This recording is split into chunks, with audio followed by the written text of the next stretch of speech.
first night I got locked up, I watched Lone Survivor, and I was like, I'm definitely snitching, right?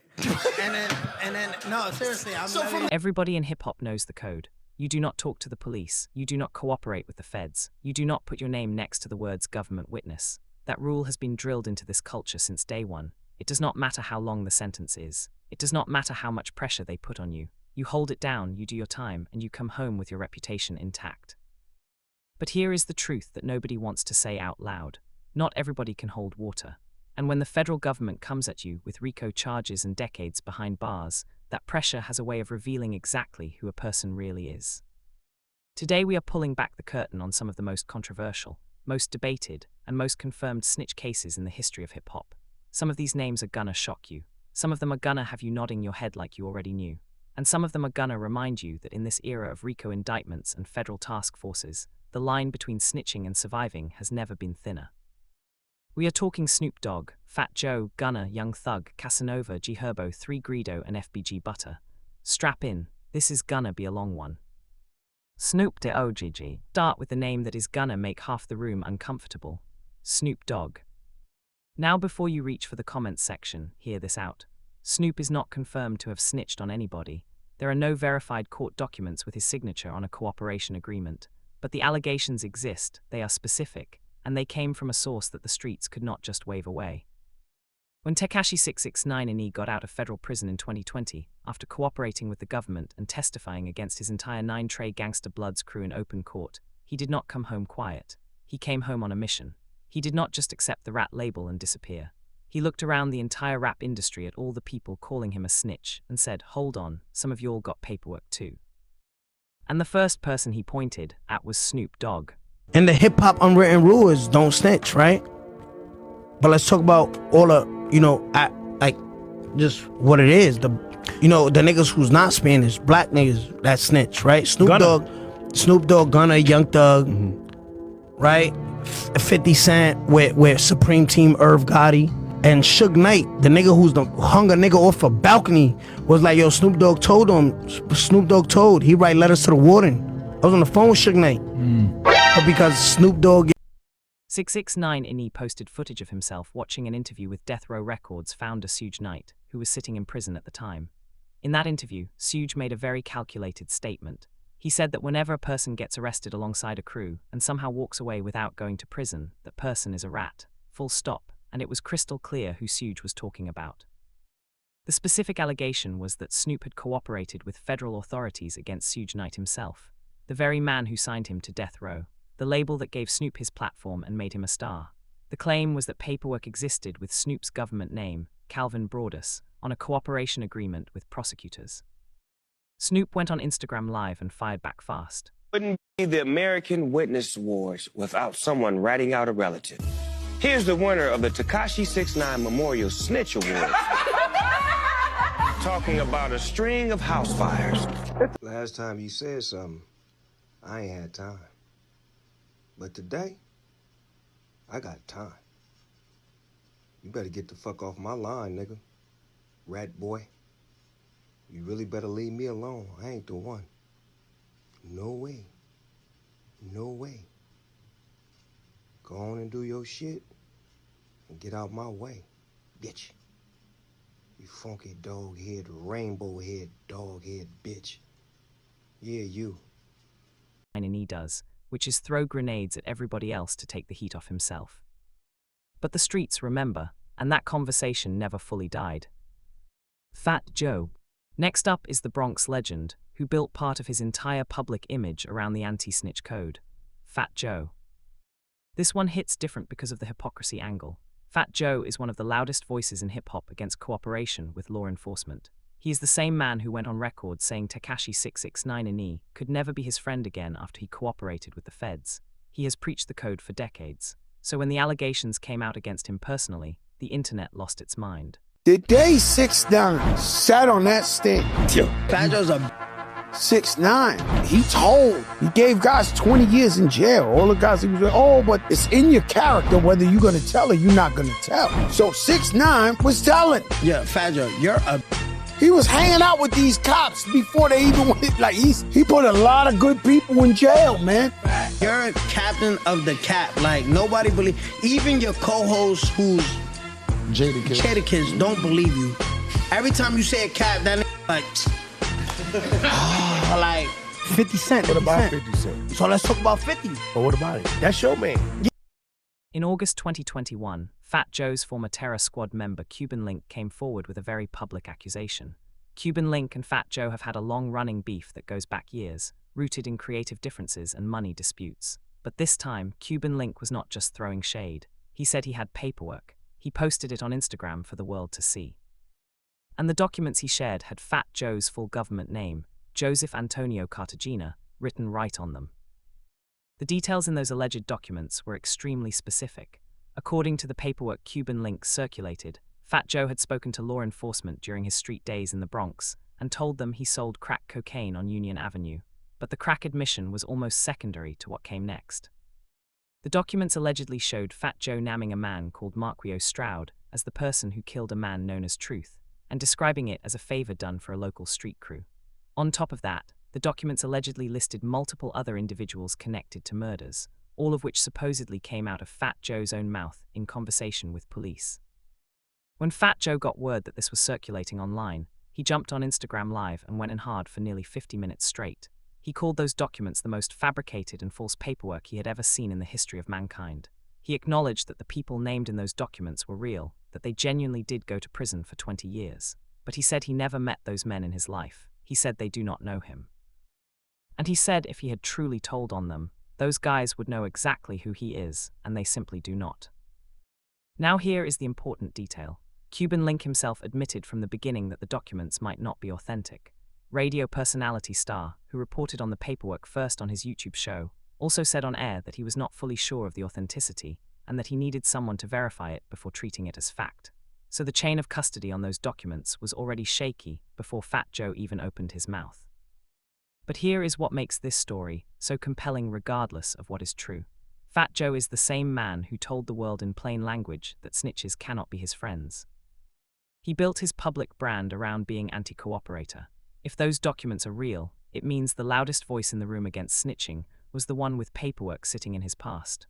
And if the documents are fake, it is still one of the most calculated and damaging character assassinations in recent hip-hop history. The truth is unverified, but the irony is undeniable. Gunna. Now, YSL is a music label and a gang, and you have personal knowledge that members or associates of YSL have committed crimes in furtherance of the gang. Yes, ma'am. Now we move to the case that genuinely broke the internet and split Atlanta straight down the middle. Gunna and the YSL RICO case. In May 2022, the Fulton County District Attorney's Office dropped one of the biggest indictments in hip-hop history. Young Thug, Gunna, and 26 other people connected to the Young Slime Life crew were hit with a 56-count RICO indictment. Prosecutors were alleging that YSL, which the world knew as Young Thug's record label, was actually a criminal street gang that had been operating since 2012 and committing murder, armed robbery, drug trafficking, and more. Gunna, whose government name is Sergio Kitchens, was arrested and denied bail multiple times. He sat in that jail cell for months watching the clock. His trial was set for early 2023, and then in December 2022, he made a move that changed everything. He took an all-forward plea.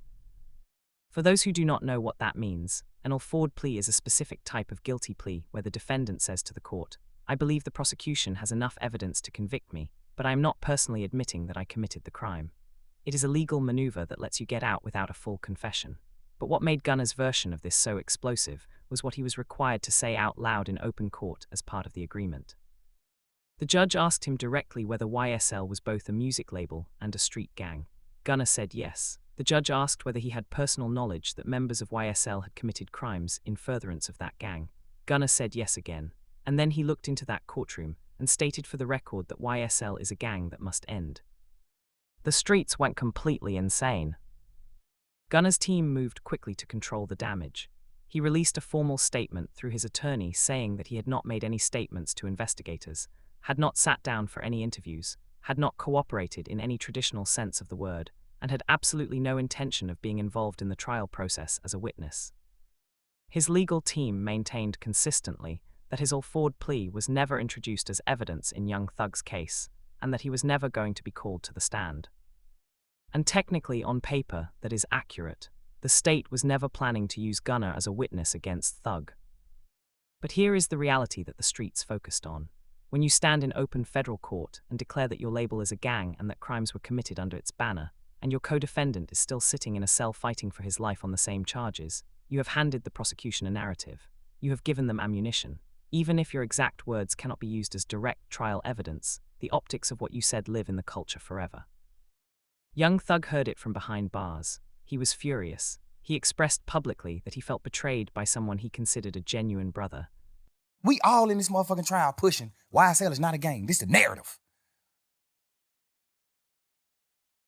What's the worst betrayal you can do from in a trial where we saying YSL is not a game? What's the worst you can do? Say it's a fucking game.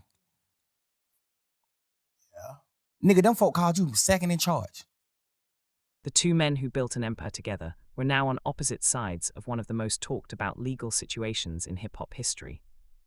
Young Thug himself eventually took a plea deal in October 2024 after spending over 900 days locked up, but the damage between him and Gunna was already permanent. Young Thug. And that brings us to Young Thug himself, because his name has gotten dragged into the snitch conversation in a way that needs to be corrected. Young Thug is not a snitch. He never cooperated. He never put anyone else in a bad position to save himself. If anything, he is the exact opposite story. He is the man that people feared would be snitched on, and a lot of them were right to fear it. Jeffrey Williams sat in that jail for nearly 3 years. He fought the charges. He fired lawyers when he felt he was not being represented correctly. He raised accusations of prosecutorial misconduct. He watched co-defendant after co-defendant take plea deals and walk out of that door while he stayed behind and continued to fight. He had leaked audio circulating of him going off on Gunna, expressing deep pain about feeling abandoned and feeling like the people around him had validated a narrative that put him in a worse position. When Young Thug finally accepted a plea deal in October 2024, it was on his own terms. He did not give the government cooperation. He did not name names. He did not flip on anybody to get out. He acknowledged his charges and came home after serving his time. Young Thug held it down under conditions that would break most people. His name should not be anywhere near a snitch conversation. He is a man who paid a very heavy price for loyalty in a situation where loyalty was not always returned. Kasanova. Now let us talk about a Brooklyn rapper whose story often gets misrepresented, Kasanova. Kasanova had everything working in his favor in the rap game. He had the look, the sound, the respect, and the right connections. He was making serious moves. And then in December 2020, the feds came.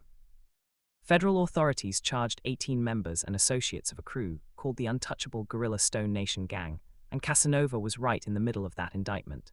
He was actually the last defendant to surrender to the FBI, turning himself in after spending several days as a wanted man. The charges against him included racketeering conspiracy, narcotics trafficking, and more. Here is what you need to know about Kasanova. He did not snitch. He went the other direction. He held it down, he accepted responsibility for his own role, and he took his sentence. He admitted to being a leader within the Guerrilla Stone organization. He admitted to narcotics trafficking involving large quantities of marijuana. He admitted to a robbery and a shooting. And he did all of that without pointing a finger at anyone else to reduce his own exposure. What actually happened in Kasanova's case is that someone inside his own circle snitched on him. A cooperating witness provided federal authorities with detailed testimony about Kasanova's activities and his role within the organization. Kasanova was sentenced to nearly 16 years in federal prison. He went in with his reputation intact, not a snitch, a man who got snitched on. And in this culture, those are two completely different things. Herbo. Now here is a name from Chicago that surprised a lot of people. Herbo. Herbo came out of the south side of Chicago as one of the most authentic voices in drill music. The feds added it all up and came to a figure of $1.5 million in fraudulent charges. Then in 2021, a second charge came. Prosecutors said that back in 2018, Herbo had sat down with a federal agent and lied to that agent's face. He denied having any real relationship with his promoter Antonio Strong, who was allegedly the architect of the entire fraud scheme. He said he barely knew the man. He denied receiving any benefits from him. All of it turned out to be false. In July 2023, Herbo took a plea deal. He admitted to conspiracy to commit wire fraud and to making false statements to a federal agent. He was out of material. I said, fuck everything. Fuck being on the block. Fuck hanging with my friends. Fuck rap. I said, fuck everything. Let me just get my mind right, bro. I stayed in my mama's house, literally. Nigga, I had a condo downtown when I was 17 years old, bro. I stayed in my mama's house in my 20s and just stayed in the basement and just tried to, like, think about life, bro. Because I made the biggest sacrifice. I wouldn't be here today if I ain't say fuck everything. 3. Greedo. Let us head to the West Coast now, for a name that a lot of newer fans might not be familiar with. 3 Greedo out of Watts, Los Angeles. Before his legal situation swallowed his career, 3 Greedo was building real momentum. He had a raw and distinct voice, serious buzz, and people in the industry were paying attention. Then in 2018, he was arrested alongside a co-defendant and charged with possession of methamphetamine and possession of a firearm as a convicted felon. After the arrest, court documents leaked onto the internet, and those documents described something that immediately triggered the streets. According to the paperwork, after his arrest, 3 Greedo had a conversation with a DEA agent that alone was enough for people to start calling him a rat. But here is where you have to look at the details more carefully. His co-defendant refused to say a single word to law enforcement, requested a lawyer immediately, and shut down completely. 3 Greedo did not do that. He talked. The defense his supporters have always made is that he technically did not snitch on anyone else. He did not give the government information that led to another person's arrest or conviction. The argument is that having a conversation with a federal agent and actively cooperating against another individual are two different things. That is a fair legal distinction, but the streets have never cared much for legal distinctions, and the fact remains that the paperwork was real. The conversation with the DEA happened. 3 Greedo pleaded guilty to both charges and was sentenced to 20 years in federal prison. 20 years is a very long time to think about a conversation you should never have started. And I know it's that might have been in the hood longer than me or in the streets, probably more than me, I don't know. But on a worldwide level, I got to represent this shit. So that's why I pulled up with the homies out here, the homies that come here, to whoever feel like they got something to say about how they pushing the narrative online that my hood is mad at me. I love this hood love me, this shit is on my face, this shit is my name. Right. What is wrong with you? If I was a snitch, you think I'm gonna go so? I would be the boldest. I have whoever else beat. You gonna bang this shit hard like that and you know you a straight snitch? Oh man, listen, bro. I don't know about the individuals that created the uproar. What I know is that shit ain't facts. That shit ain't facts. And I'm still with my dog. I ain't give him no money to come right here. This my dog. Our kid. Last but absolutely not least, we are ending with the most layered story in this entire conversation. FBG Butter out of Chicago. Rakeem Wilton, known on the streets and online as FBG Butter, is a rapper and street blogger from the south side of Chicago who has been involved in two completely separate snitch allegations. And together, they paint a picture that the culture has been arguing about for years. The first situation goes back to around 2015 and 2016. FBG Butter and Chicago rapper Lil J were charged together in a murder case. They were co-defendants locked into serious charges. Then Lil J started making very specific claims from behind bars. He said Butter had cooperated with police and testified against him. He said Butter told on him, and that is why the outcome of their cases went in different directions. Well, FBG Butter is back in jail. And he was a federal informant. So not only is you a federal informant, to get locked up as a snitch is crazy. Like, that mean you're snitching, you couldn't even snitch good enough. In 2017, Lil J said that you were testifying against him. Shit. As much shit he done put me through, shit, I might as well testified on his ass. Well, I just interviewed Trench's News. He took the stand as well. Nah. Do you know Trench's News personally? No. Butter denied it. He said he took a conspiracy plea, served 5.5 years, and never put Lil J in a worse position. He said Lil J's extended time had more to do with separate charges and violations than anything Butter did or said. They clearly remember those events very differently, and neither one has ever fully let it go. The second situation is not alleged, it is documented, and it is heavier. FBG Duck, born Carlton Weekly, was one of the most prominent figures in Chicago drill music and one of Butter's closest relationships in life. In August 2020, Duck was shot and killed in broad daylight on Chicago's upscale Gold Coast Strip, outside a luxury clothing store. The shooting was captured on surveillance cameras. Federal prosecutors eventually charged 6 alleged members of O Block with his murder, and the case went to trial. FBG Butter took the stand. He sat in a federal courtroom in front of prosecutors and a jury and gave testimony in that case. And while he was up there, he admitted something that he had been protecting as a secret for years. Butter had been telling people publicly for a long time that King Von did not kill his sister. I did an interview with this guy from O Block named Jay Hood, and he talked about King Von being responsible for K.I.'s death. And even in his response, he said, "Ask Butter, he know." Man, what I know is, on my dead,